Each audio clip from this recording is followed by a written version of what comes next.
2022 жылдын 12 августунда ИСУР коомдук фонду, Чолпон айыл өкмөтү жана Кара Тал Жапырык мамлекеттик жаратылыш коргоо уюштурган, ошо өнөктөштөр уюштурган менин Соңкөлүм фестивалю аябай ийгиликтүү өттү.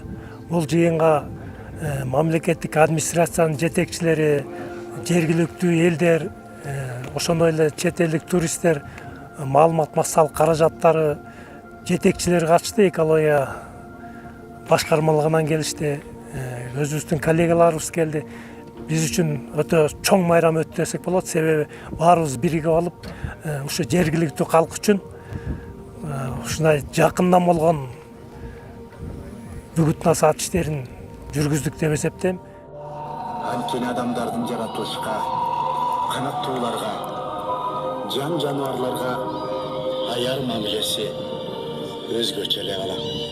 Ошо биздин Сөңкөлдү коргоо боюнча ошол Сөңкөлдөгү канаттуулар, ошондой эле чөптөрү, жайыттары ушул элдерге бир кандайдыр деңгээлде ошо биздин жасаган иштерибиз таасир берет деген ниеттемин. Себеп бул биздин Сөңкөлдү коргоп калуу бул адамдардын өзүнүн бир каалоосу менен болсо жакшы деп ойлойм. Сөңкөл бул кыргыз элинин баа жеткис байыры